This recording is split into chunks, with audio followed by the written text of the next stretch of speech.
The midnight silence of the Hollywood Hills was shattered. A frantic 911 call. A shadow lurking by the gate. A former Disney star forced to make a life-or-death decision in the dark. The cameras flash, the crowd froze. And just like that, Hollywood had a new obsession. Oh, I mean, it is exactly the kind of scenario that plays out in psychological thrillers, right? But this time the stakes were entirely real, and the illusion of safety was just completely shattered. Welcome to Starscope Report. Join Jordan and Jamie as they uncover Hollywood drama, music industry shakeups, and viral influencer scandals. From red carpet surprises to social media controversies, we dive deep into the stories behind the fame. We really do. And today we pulled the police reports, the leaked footage, the festival logs for this deep dive. Yeah, and what we found is a terrifying weekend that proves the so-called, celebrity VIP bubble. It has completely popped. Oh, absolutely popped. We were breaking down the terrifying late-night home invasion at Dylan Sprouse's estate before looking at a brazen $200,000 Coachella heist and finally unpacking a viral fast food scandal involving Ice Spice. So before we look at the timeline, I really want you to imagine the sanctuary of your own home. You know, that place where you lock the doors, turn off the lights, and just feel insulated from the outside world. Right, your safe space. Exactly. Now, imagine what you would do if that safety was violently breached in the middle of the night. Like, what instincts actually take over? I mean, it's chilling to even think about. Yeah. But that is exactly the terrifying reality that 33-year-old actor Dylan Sprouse faced. Yeah, it is. The headline from this weekend is genuinely shocking. Dylan took down a midnight intruder at his home, holding the man at gunpoint before literally physically tackling him to the ground. Which is wild. And to really understand the gravity of this, we need to look at the life Dylan has actively tried to build with his 32-year-old wife, supermodel Barbara Palvin. Right, because they're not really the typical Hollywood party couple. No, not at all. They tied the knot in July 2023 in a highly intimate, 100-person ceremony at Palvin's parents' home in Hungary. They clearly prioritize a quiet life.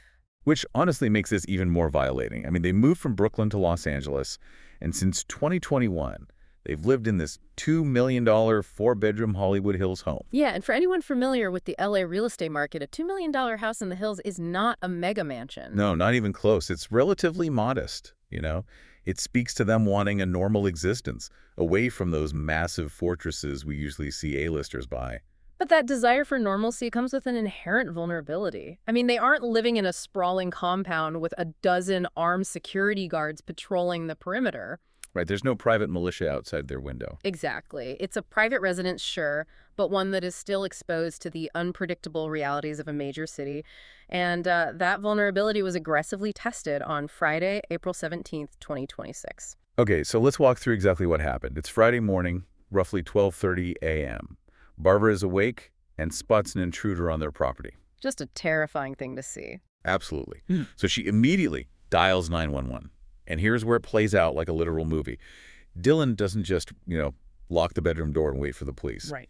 He grabs his firearm, confronts the intruder, holds him at gunpoint, and then physically tackles and restrains the man until the LAPD arrives. I mean, confronting a trespasser in the dark is a massive escalation. It's an incredible risk. You don't know if the intruder is armed, if they have accomplices waiting in the bushes. Or if they're on something. Exactly. Or if they are under the influence of something that makes them immune to pain or reason. I have to admit, I'm sort of torn on this. Part of me thinks it's incredibly reckless to go outside. Like, why not just barricade the door? It's the logical move, usually. Right. But another part of me thinks about the fierce protectiveness he has always shown for his wife. I mean, remember October 2025? Oh, the Victoria's Secret show? Yes. Barbara walked the runway with a literal broken foot, and Dylan was publicly calling her a beast for pushing through the pain. They both possess this incredible grace under pressure. They really do. He essentially lived out an action sequence from his 2025 film Under Fire in his own driveway. Which is crazy to think about. Adrenaline and protective instincts are powerful forces. But what is truly remarkable to me is his situational awareness in the immediate aftermath. What do you mean? Well, once Dylan realized the intruder was subdued and he heard the sirens approaching, he actually safely secured his gun in its holster and placed it behind his front gate before the police actually pulled up. Oh, wow. That feels like a very specific, deliberate move. Why not just hold the guy at gunpoint until the cops take the cuffs out? Because of the tactical reality of how police respond to a 911 call for an active home invasion, When the LAPD rolls up to a chaotic scene in the dark, their adrenaline is also pumping. That makes sense. They don't know who the good guy is yet. Precisely. They are looking for a threat. If they round the corner and see a man holding a gun, the risk of a tragic misidentification is astronomical. Oh, I didn't even think of that. Yeah, so the presence of mind to disarm himself and secure the weapon out of sight before the officers made visual contact, it shows a stunning level of composure. He understood the mechanics of a police response. Well, it paid off. TMZ obtained some vivid details of the aftermath. The suspect was handcuffed outside the property, wearing a dirt-covered Stamptown sweatshirt, with a skateboard just casually propped up against the actor's gate. It paints such a surreal picture, doesn't it? It really does. The glamour of a Hollywood Hills estate contrasted with a dirt-covered guy on a skateboard lurking in your bushes. It's just bizarre. Which brings us to the legal mechanics of what happened next, because this is where the story takes a turn. Right. When law enforcement assessed the scene, they determined the situation was consistent with trespassing, not a full-blown attempted burglary. Wait, really? Just trespassing? Yeah, there wasn't enough immediate evidence to prove he intended to break into the physical structure to steal, he had just illegally entered the property grounds. But this is the part that completely baffles me. Dylan and Barbara chose not to press trespassing charges. I know, it sounds counterintuitive. I'm sorry, but I completely disagree with their choice here. If I have to physically tackle a man in my front yard at midnight, I am making sure he is locked up for as long as legally possible. Most people would feel that way. Right. How does letting him walk away make them more secure? Doesn't that just invite him or anyone else to come right back? I completely understand that perspective, but think about the grinding reality of the justice system for a high-profile figure. Pressing charges isn't just filling out a form on the night of the incident. I guess that's true. It means opening yourself up to a prolonged legal battle. It means mandatory court appearances where paparazzi will swarm the courthouse. It means your testimony becomes public record. Oh, so it just drags it out. Exactly. It keeps a terrifying, traumatic incident in the news cycle for months. So they are essentially trading legal justice for immediate peace of mind. They just wanted the media circus to pack up and leave. Precisely. They wanted the narrative to end that night. And fortunately, the LAPD ended up arresting the man anyway because he had outstanding warrants. Oh, well, that's a relief. Yeah, it took the decision out of the couple's hands while still removing the threat from their neighborhood. Even with him behind bars, though, the psychological toll has to be immense. Sources close to the situation actually reveal this isn't the first time their property has been targeted. People have tried to enter their home uninvited before. Which is horrifying. It completely shatters the concept of a safe haven. You can buy a house in the hills, you can put up a gate, you can even be armed, but you are still incredibly exposed to an unpredictable public. Yeah. The physical boundary of the celebrity home is proving to be alarmingly porous. It really is. And if you're loving these Hollywood twists, make sure you're subscribed. We've got even crazier stories ahead. Yeah. Because we are shifting from physical vulnerability at a private home to the exploitation of, like, celebrity aura in public business spaces. Oh, this next one is wild. We are heading straight to the desert for a massive Coachella heist. Stay tuned. The contrast here is fascinating, though. We move from a highly private, isolated confrontation in the Hollywood Hills to the most public, densely populated, and heavily documented music festival in the world. Literally the opposite environment. Right. But the underlying theme, the collapse of boundaries, is identical. So let's talk about Coachella weekend 2. We have a mix of pop royalty passing the torch, paired with a wildly brazen scam that feels entirely surreal. Sabrina Carpenter is having a massive moment, and her Coachella set just cemented her status. Oh, it was a legacy-defining performance for her. She brought out 67-year-old Madonna as a surprise guest to sing Vogue, Like a Prayer, and even debut a new song together. Such a huge deal. And true to form, Madonna playfully roasted Sabrina's height on stage. I saw that. It's the ultimate pop culture utopia, you know. You even had Geena Davis making an appearance to deliver a poignant monologue referencing Selma and Louise. So iconic. It was such an iconic set that Blackpink's Rose publicly praised it, calling the performance insane. It paints this picture of a highly curated, ultra-secure VIP bubble where generations of icons are just mingling and creating art. But that highly curated utopia is a facade, because while that magical pop history is happening on stage, The chaotic, high-stakes economics of the festival are playing out behind the scenes. Right, the business side of things. Exactly. And that environment is ripe for exploitation. Which brings us to the great electric vehicle heist. Yes. Justin Bieber was at the festival eyeing a reported $20 million payday. His Scale RK merchandise alone pulled in $5 million just during weekend one. We were talking about an unbelievable amount of cash flowing through the desert. Staggering amounts of money. And someone decided to weaponize that massive bubble of wealth. This is where the story turns into a masterclass in social engineering. I mean, it's honestly brilliant in a very dark way. A scammer, pretending to be a representative for Justin Bieber, called up an EV rental company. They claimed that Bieber needed a massive fleet of electric mokes to shuttle his entourage between a private villa and the festival grounds. And they fell for it. Yeah, and the rental company just handed them over. They stole $200,000 worth of these vehicles. $200,000? The owner of the rental company eventually realized what happened and actually tracked the stolen cars via GPS all the way across the border into Mexico. It is such an audacious crime. I mean, crossing international borders with golf carts. But wait, I have to challenge the logic here. Because if I have a business owner and someone calls me asking to rent out a fleet of vehicles worth $200 grand, I am demanding a corporate credit card, 3 forms of identification, and a signed contract in blood. You would think so, right? How does a business owner just hand over 6 figures in assets based on a phone call? How can someone just drop a celebrity's name and drive away with the inventory? Okay, so you're probably thinking about this through the lens of a normal business transaction. But you have to put yourself in the desert, in the middle of festival season. The psychology of Coachella is entirely different. Okay, tell me more. It operates on an absolute frenzy of wealth, urgency, and chaos. Vendors are constantly dealing with massive celebrity entourages. The demands are always last minute. The budgets are seemingly limitless. Because no one says no to the talent. Exactly.